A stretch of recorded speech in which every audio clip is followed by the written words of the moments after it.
नमस्कार, स्वागत है आप सबका दिन भर की तमाम बड़ी और अहम खबरों के साथ मैं हूं कवींद्र। शुरुआत हेडलाइन से। संयुक्त राष्ट्र में आज प्रधानमंत्री नरेंद्र मोदी का संबोधन, पर्यावरण, उपभोग और विकास के बीच संतुलन पर जोर। 165 देशों के प्रमुख होंगे शामिल। अमेरिका में प्रधानमंत्री की बड़ी कंपनियों के सीईओ से मुलाकात, मेक इन इंडिया के लिए निवेश का न्योता, कहा प्रशासनिक अड़चनें करेंगे दूर।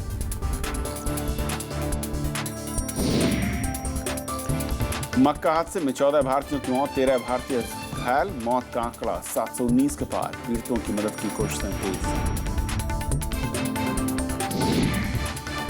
राजस्थान में 45,000 करोड़ के खनन घोटाले का मामला, कांग्रेस का आरोप। 653 खदानों का बिना बोली लगाए हुए हुआ आवंटन, बीजेपी का इनकार। और देश भर में ईद उल जुहा का उत्साह, मस्जिदों में मांगी गई अमन की दुआ। राष्ट्रपति, उपराष्ट्रपति और प्रधानमंत्री ने कहा ईद मुबारक।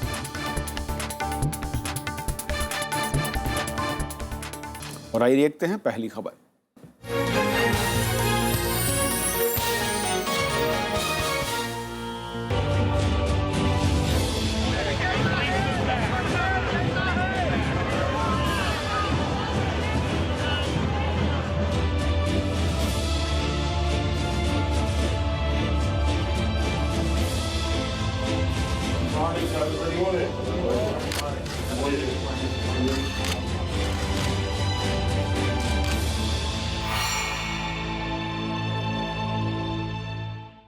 प्रधानमंत्री नरेंद्र मोदी भारतीय समय के मुताबिक आज देर रात न्यूयॉर्क में संयुक्त राष्ट्र के सतत विकास लक्ष्य पर आयोजित शिखर सम्मेलन को संबोधित करेंगे। इस सतत विकास के लक्ष्य को मिलेनियम डेवलपमेंट गोल के बाद संयुक्त राष्ट्र को लागू करना है। प्रधानमंत्री नरेंद्र मोदी शिखर सम्मेलन में पर्यावरण की रक्षा के साथ साथ भारत जैसे विकासशील देशों के विकास की जरूरतों के बारे में संतुलित रवैया अपनाने की बात करेंगे। शिखर सम्मेलन में 165 देशों के राष्ट्राध्यक्षों के शामिल होने की उम्मीद है। इस सम्मेलन के बाद इस लक्ष्य को प्रस्ताव के रूप में पारित किया जाएगा, जिसे सभी देश अपने अपने राष्ट्रीय कार्यक्रमों के माध्यम से लागू करेंगे। सतत विकास पर्यावरण की रक्षा और प्राकृतिक संसाधनों के तर्कपूर्ण इस्तेमाल से जुड़ी हुई अवधारणा है।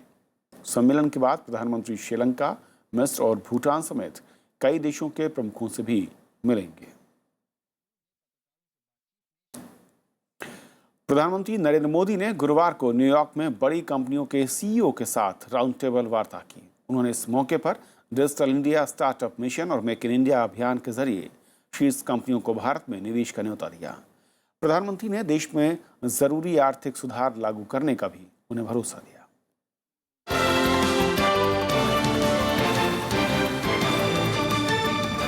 प्रधानमंत्री नरेंद्र मोदी ने अमेरिका यात्रा के पहले दिन गुरुवार को न्यूयॉर्क के वॉल्डोर्फ टावर्स होटल में दुनिया की बड़ी कंपनियों के सीईओ के साथ राउंड टेबल बैठक की।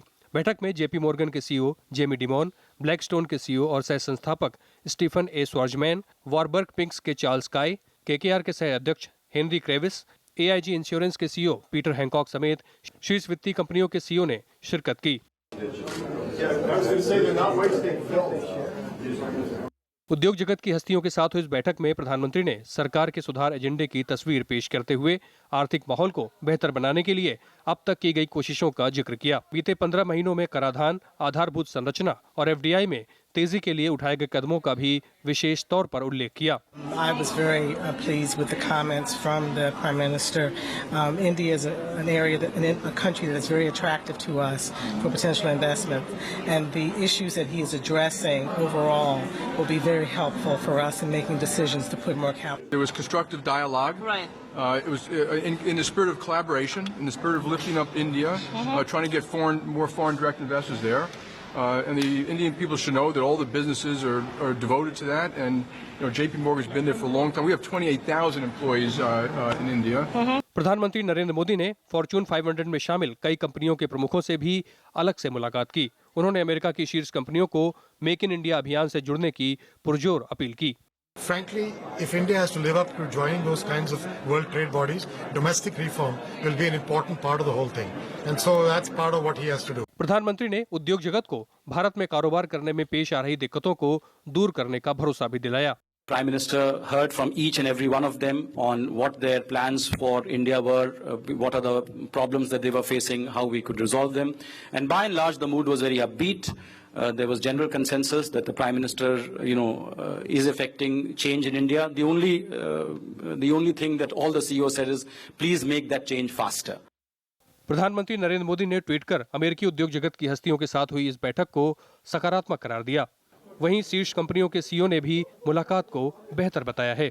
न्यूयॉर्क के बड़े बड़े कंपनियों के सीईओज के साथ बैठे और पूंजी निवेश की बात की, मगर इसको लागू करने के लिए टैक्स पॉलिसीज में सरलीकरण लाना पड़ेगा और रिफॉर्म्स को तेज करना पड़ेगा। कैमरा पर्सन सुदीप्तो के साथ सुजीत राजन, न्यूयॉर्क।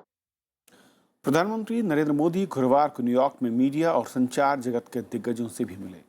मीडिया कंपनियों के सीईओ ने कहा कि भारत में संचार जगत में अपार संभावनाएं हैं, लेकिन इसके लिए डिजिटाइजेशन और 4G नेटवर्क का विस्तार बेहद जरूरी है। प्रधानमंत्री ने कहा कि भारत के 6 लाख गांवों को डिजिटल इंडिया कार्यक्रम के जरिए इंटरनेट से जोड़ा जाएगा।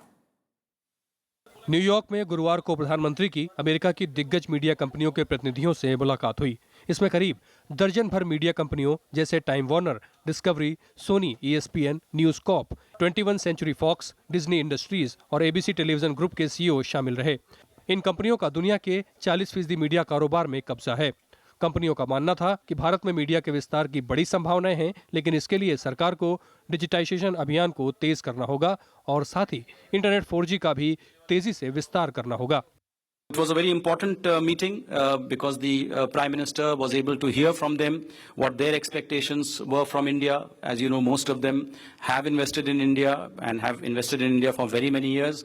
All of them said that India is the biggest market for them in terms of the phenomenal growth in entertainment channels, in terms of the youth in India, wanting more such content.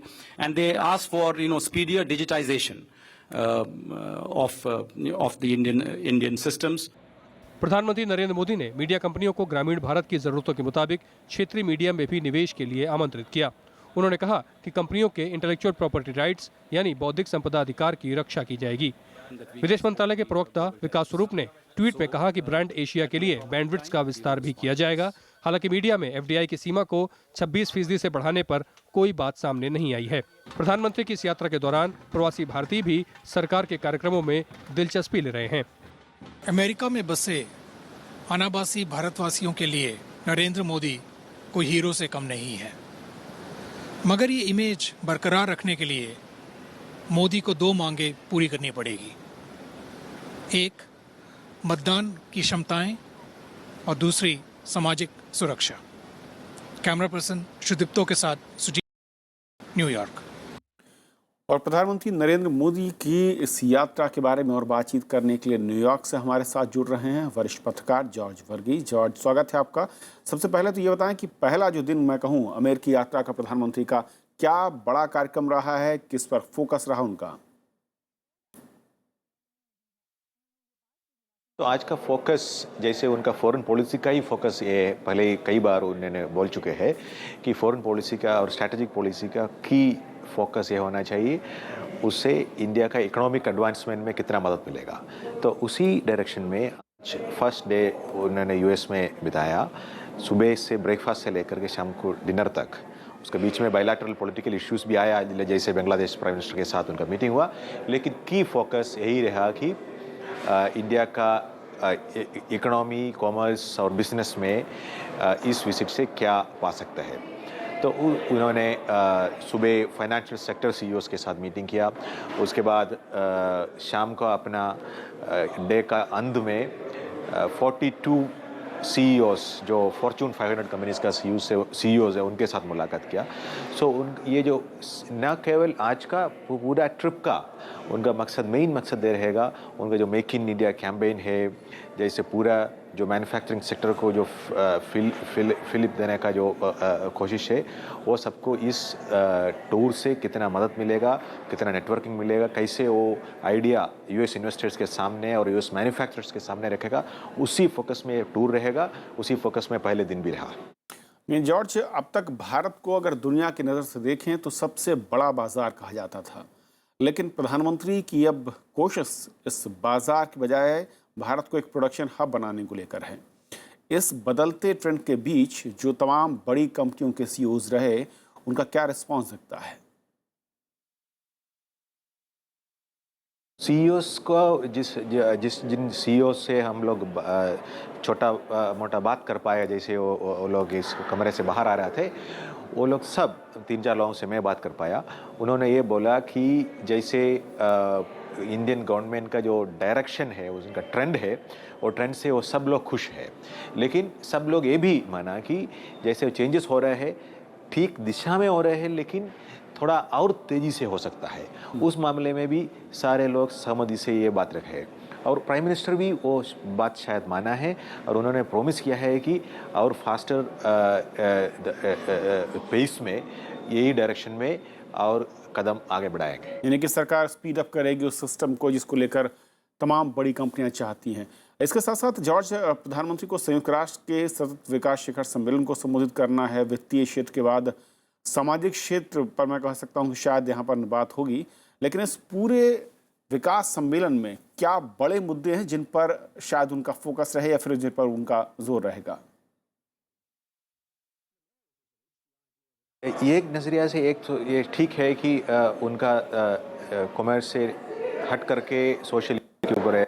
Prime minister Narendra Modi ने ये भी कोशिश किया है कि जैसे sustainable development और economic development, poverty alleviation और इसका जो स्ट्रैटेजिक कॉम्पोनेंट है, ये सबके बीच में जो तालमेल है, जो इंटरलिंक्स है, उनको अंडरस्टैंड करने के लिए, उनको दुनिया के सामने प्रेजेंट करने के लिए उसने कोशिश किया है। तो मैं तो कम से कम ये एक्सपेक्ट करता हूँ कि प्राइम मिनिस्टर का कल का यूएन समिट में भी उसी डायरेक्शन में ये रखेगा कि इंडिया का जो सस्टेनेबल डेवलपमेंट में दुनिया का कितना स्टेक हो सकता है और दुनिया का जो सस्टेनेबल डेवलपमेंट में इंडिया कितना कंट्रीब्यूट कर सकता है, उसी दिशा में सस्टेनेबल डेवलपमेंट गोल्स के जो समिट में जो उनका एड्रेस हो सकता है। और जॉर्ज, इसके अलावा प्रधानमंत्री संयुक्त राष्ट्र के सतत विकास सम्मेलन के जिस सत्र को संबोधित करेंगे उसमें पोप फ्रांसिस का भी संबोधन होना है और खबरों के मुताबिक अमेरिका में पोप की यात्रा को लेकर जबरदस्त उत्साह है। क्या है आपकी राय?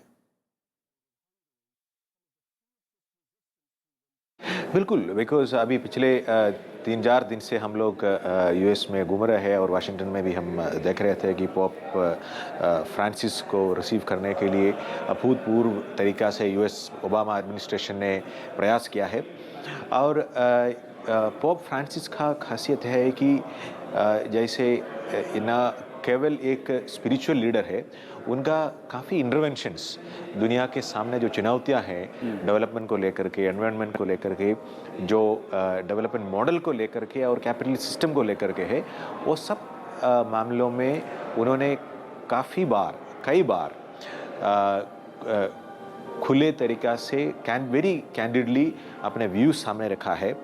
और मैं ये उम्मीद करता हूँ कल जो पोप फ्रांसिस यूएन के सामने जो अपना बातें रखेंगी वो एक अनप्रेसिडेंटेड और हिस्टोरिक इवेंट होगा।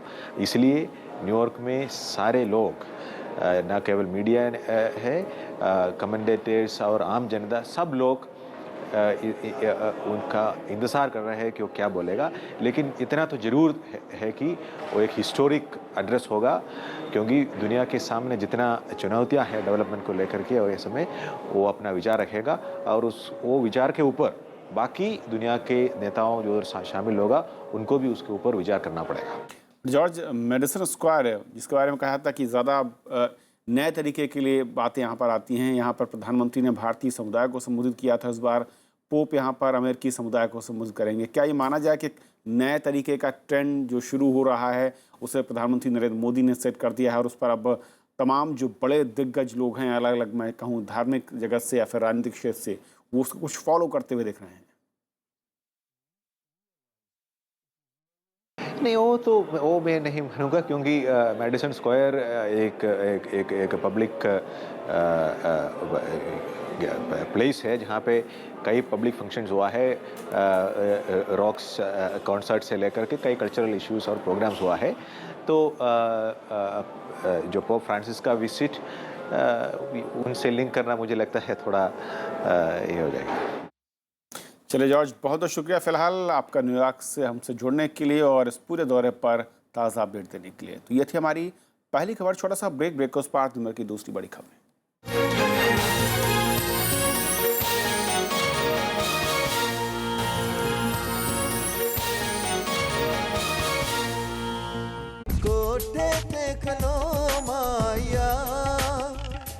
पंजाब की मिट्टी का खालिस रंग, सहजता और सरलता है मिजाज में। स्ट्रगल को मैंने इतना ज़्यादा एंजॉय किया। मैं किसी के भी घर में जाता था, कभी नहीं भी अच्छी तरह रहते थे, उस माहौल को बहुत एंजॉय करते थे। जिनकी आवाज से झूमा बॉलीवुड भी, और जहां सूफियाना कलाम की है चाशनी भी। मिलिए शख्सियत में जसबीर जस्सी से, सिर्फ राज्यसभा टीवी पर।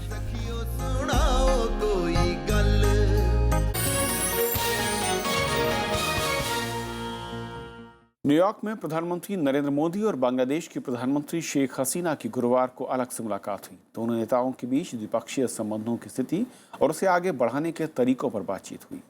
बांग्लादेश की प्रधानमंत्री से मुलाकात के बाद नरेंद्र मोदी ने ट्वीट किया, प्रधानमंत्री शेख हसीना से एक और फलदायक मुलाकात। हमने भारत बांग्लादेश संबंधों के बारे में चर्चा की। पिछले कुछ महीनों में प्रधानमंत्री नरेंद्र मोदी और बांग्लादेश के प्रधानमंत्री के बीच ये तीसरी मुलाकात है। ये बैठक ऐसे समय में हुई है जब हाल ही में दोनों देशों के बीच काफी समय से लंबित सीमा मुद्दा सुलझा लिया गया है। भारत ने कश्मीर मसले पर पाकिस्तान की ओर से संयुक्त राष्ट्र को लिखे गए पत्र पर प्रतिक्रिया दी है। भारत ने कहा है कि कश्मीर मसले को अगर पाकिस्तान ने संयुक्त राष्ट्र में उठाया तो उसका माकूल जवाब दिया जाएगा। भारत ने यह भी कहा है कि इस बारे में संयुक्त राष्ट्र में पाकिस्तान के स्थायी प्रतिनिधि मलिहा लोधी का पत्र न सिर्फ विरोधाभासी है बल्कि वो आतंकवादियों की पैरवी करने वाला है। दरअसल पाकिस्तान ने संयुक्त राष्ट्र सुरक्षा परिषद को 4 सितंबर को पत्र लिखा था जिसमें इस बात की शिकायत की गई है कि भारत पाकिस्तान सीमा पर दीवार खड़ी करने की कोशिश कर रहा है। पाकिस्तान ने आरोप लगाया है कि भारत ने दोनों देशों के बीच बातचीत को बंद किया है। We have been aware of the two letters that have been written. The first letter was written on the 4th of September. And the 4th of September, the letter dated the 4th of September stated that there was no bilateral dialogue. Well, after that, the BSF and the Park Rangers have already met. So I think that letter itself has contradicted itself. That there has been a dialogue. वित्त मंत्री अरुण जेटली ने जरूरतमंदों को bank से ज्यादा कर्ज देने पर जोर दिया। प्रधानमंत्री मुद्रा योजना के तहत गरीबों को कर्ज बांटने के दौरान उन्होंने ये बात कही। वित्त मंत्री ने कहा कि अब तक 37 लाख छोटे कारोबारियों को कर्ज दिया जा चुका है। उन्होंने ये भी कहा कि बैंकों से कर्ज मिलने में जरूरतमंदों को कई फायदे होते हैं। उन्हें सूदखोरों से भारी भरकम ब्याज पर कर्ज नहीं लेना पड़ता। हमारा उद्देश्य ये है कि इस वर्ष 31 मार्च 2016 तक, इस वर्ष 1,22,000 करोड़ रुपया बैंकिंग व्यवस्था से 50,000, 1 लाख या उससे थोड़ा ज्यादा इन छोटे छोटे लोगों को दें, जिसके माध्यम से ये कोई ना कोई व्यवसाय खड़ा कर पाए और इस देश में करोड़ों की संख्या में हम लोग नए उद्यमी, नए एंटरप्रेन्योर्स खड़े करते हैं। सऊदी अरब के मीना में भगदड़ में मरने वालों में 14 भारतीय हैं जबकि 13 भारतीय घायल हुए हैं। इस हादसे में 719 लोगों की मौत हुई है। पिछले 2.5 दशक में सऊदी अरब में ये सबसे बड़ा हादसा है। सरकार ने कहा है कि मीना में पीड़ितों को सभी मदद मुहैया कराई जा रही है। राष्ट्रपति, उपराष्ट्रपति और प्रधानमंत्री ने इस हादसे पर दुख जताया है।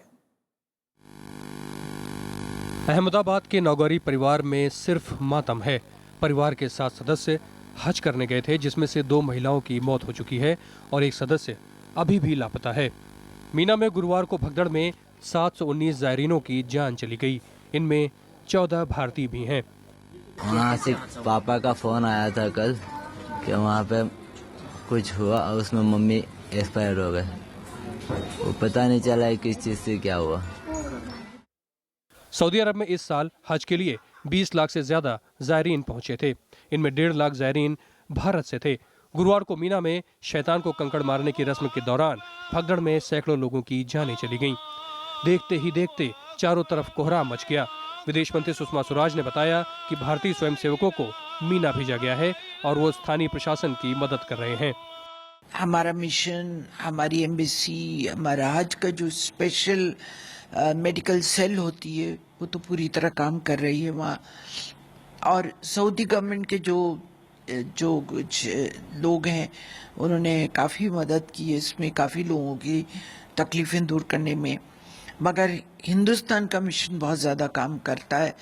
इस बीच सऊदी अरब के शाह सलमान ने हज व्यवस्था की समीक्षा के आदेश दिए हैं। उन्होंने माना कि हज प्रबंधन को और मजबूत करने की जरूरत है।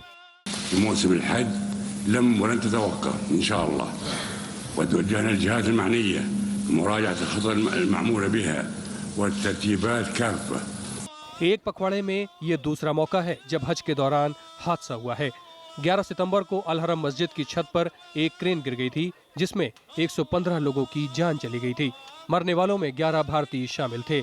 मीना में ही 1990 में एक और बड़ा हादसा हुआ था जब एक लंबी सुरंग में भगदड़ में 1426 लोगों की जान चली गई थी। Bureau report, Rajya Sabha TV. Congress ने राजस्थान में एक बड़े खनन घोटाले का आरोप लगाया है। पार्टी का दावा है कि खनन पट्टे देने में राज्य सरकार को 45,000 करोड़ रुपए का चूना लगा। कांग्रेस ने मुख्यमंत्री वसुंधरा राजे का इस्तीफा मांगा है। उधर बीजेपी ने पलटवार करते हुए कहा कि खनन का आवेदन कांग्रेस सरकार के समय जारी हुआ था। कांग्रेस ने राजस्थान की वसुंधरा राजे सरकार पर गंभीर आरोप लगाए हैं। प्रदेश कांग्रेस अध्यक्ष सचिन पायलट ने दावा किया कि राज्य की बीजेपी सरकार ने 653 खदानें पहले आओ पहले पाओ के आधार पर बांट दी। कांग्रेस ने इसे केंद्र सरकार की खनन नीति के खिलाफ बताया। पार्टी ने पूरे मामले की सुप्रीम कोर्ट की निगरानी में सीबीआई जांच कराने की मांग की है। अगर ये ऑक्शन होता तो कम से कम अनुमानित 45,000 करोड़ रुपए की कमाई राज्य सरकार कर सकती थी, लेकिन कमाई सरकार को जनता के लिए नहीं करनी थी, अपनी जेबें भरने के लिए करनी थी। इसलिए तवा तोड़ इन्होंने यहां पर लोगों को माइंड एलोकेट करी है। बीजेपी ने कांग्रेस के आरोपों को सिरे से खारिज कर दिया है। प्रदेश बीजेपी के अध्यक्ष अशोक परनामी ने आरोप लगाया कि कांग्रेस सरकार के दौरान करीबी लोगों को खदानें बांटी गई थी, लेकिन बाद में इसे वापस लेकर नीलामी का आवेदन जारी किया गया था। राज्य सरकार के द्वारा, हमारी एजेंसी के द्वारा ये खनिज विभाग में सारी कंप्लीट कार्रवाई हुई है, इसलिए उनकी जो मांग है वो जायज़ नहीं है। और मैं तो ये कहूँगा कि जहाँ तक बात आती है कि उसमें तो कांग्रेस के लोग, बहुत सारे नेताओं के नाम भी सामने आए हैं, तो सबसे पहले तो अपने नेताओं के खिलाफ कार्रवाई करने की बात करें। ललित मोदी विवाद में भी कांग्रेस वसुंधरा राजे का इस्तीफा मांग रही है। ललित मोदी ने यह खुलासा किया था कि वसुंधरा राजे परिवार के साथ उनके कारोबारी संबंध हैं, हालांकि राजे इससे इनकार करती रही हैं। Bureau report, Rajya Sabha TV. आम आदमी पार्टी के फरार विधायक सोमनाथ भारती का अब तक कोई भी पता नहीं लग सका है। दिल्ली पुलिस का कहना है कि भारती पेशेवर अपराधी की तरह पुलिस को चकमा दे रहे हैं। सोमनाथ भारती अपने ठिकानों के साथ मोबाइल नंबर भी लगातार बदल रहे हैं। दिल्ली हाई कोर्ट ने मंगलवार को भारती की जमानत याचिका रद्द कर दी थी और उसके बाद से ही दिल्ली पुलिस सोमनाथ की गिरफ्तारी के लिए एनसीआर समेत कई शहरों में उनकी तलाश कर रही है। हालांकि पुलिस का कहना है कि वो जल्द ही सोमनाथ को गिरफ्तार कर लेगी। सोमनाथ भारती पर घरेलू हिंसा का आरोप है। नेपाल में नए संविधान के विरोध के बीच ही सरकार ने 2 अक्टूबर से शीतकालीन सत्र बुलाया है। इस बीच मधेशियों के विरोध के चलते भारतीय सीमा से सामान की आवाजाही बाधित है। इसी सिलसिले में आज नेपाल में भारत के राजदूत ने सरकार के प्रतिनिधियों से मुलाकात भी की। बीबीसी के मुताबिक सीमा पर आवाजाही बाधित रहने से नाराज नेपाल ने भारतीय राजदूत को तलब किया है। भारत ने कहा कि नेपाल को सामान की आपूर्ति करने वाले ट्रांसपोर्टर नेपाल सीमा में प्रवेश करने से डर रहे हैं। मधेसी आंदोलनकारियों की मांग है कि उन्हें नेपाल में उनकी जनसंख्या के अनुपात में प्रतिनिधित्व मिलना चाहिए। विरोध प्रदर्शन से हिंसा में अब तक 40 लोगों की मौत भी हो चुकी है। देश भर में आज कुर्बानी का पर्व ईद उल अजहा यानी कि बकरीद पूरे धूमधाम से मनाई जा रही है और इस मौके पर देश भर की मस्जिदों और ईदगाहों में विशेष नमाज अदा की गई और एक दूसरे को बधाइयाँ दी गई। ईद उल अजहा के मौके पर आज पूरे देश में अमन व चैन की दुआ मांगी गई। सुबह से ही मस्जिदों और ईदगाहों में नमाज अदा करने का सिलसिला जारी रहा। नमाज के बाद लोगों ने बड़ी संख्या में कुर्बानियां दी। त्याग और बलिदान के इस पर्व पर लोगों ने एक दूसरे को गले मिलकर बधाइयां दी। मुल्क के तमाम लोगों को मेरी बहुत बहुत मुबारकबाद। और ये ईद पूरी दुनिया में अमन और सुकून के साथ का पैगाम लेकर आए और मेरे मुल्क में तरक्की के साथ साथ अमन और सुकून का माहौल पैदा करे। ईद उल अजहा को पैगंबर मोहम्मद साहब के पूर्वज हजरत इब्राहिम की कुर्बानी की याद में मनाया जाता है। रमजान के पाक महीने के खत्म होने के करीब 70 दिन बाद बकरीद मनाई जाती है। कुर्बानी के इस पर्व पर राष्ट्रपति प्रणब मुखर्जी, उपराष्ट्रपति मोहम्मद हामिद अंसारी और प्रधानमंत्री नरेंद्र मोदी ने देशवासियों को बधाई दी है। Bureau report, Rajya Sabha TV. तो इस बुलेटिन में भी इतना ही। नमस्कार।